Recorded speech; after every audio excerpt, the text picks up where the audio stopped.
शुक्रारा राज्यसभेत 21 जून 2016 ह्या दिसा सार्वजनिक योग प्रदर्शन करपाचो निर्णय केंद्र सरकारान घेतला म्हण आयुष मंत्री श्रीपाद नाईक हांणी सांगला। योग फॉर बॉडी अँड बियॉन्ड ह्या विशयाचेर 2 दीस आंतरराष्ट्रीय परिशद जातली।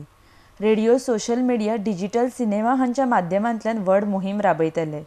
प्रत्यक्षांत योग करपा खातीर शाळेच्या भुरग्यां मदीं जागृताय करतले। प्रशिक्षणा खातीर राज्य सरकाराक कांय संस्थांचे सहकार्य मेळटले।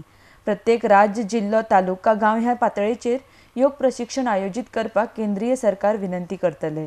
पुराय मंत्रिमंडळ विभाग आपल्या कार्यालयांत प्रांगणांत योग प्रशिक्षण आयोजित करतले। NCC, NSS, Bharat scout guide आनी नेहरू युवा केंद्र हांच्या मदतीन शिबिरां आयोजित करतले।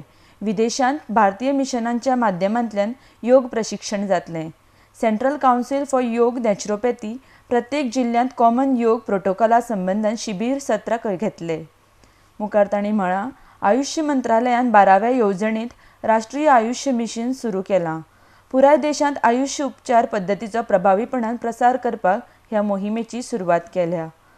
ह्या येवजणेच्या माध्यमांतल्यान आयुष रुग्णालयाचें आधुनिकीकरण, प्राथमीक भलायकी केंद्र, आयुष उपचार पद्दती राबोवपा सारकीं कामां जातलीं, अशी माहिती आयुष मंत्र्यान राज्यसभेंत दिल्या। RDX Goa bureau report.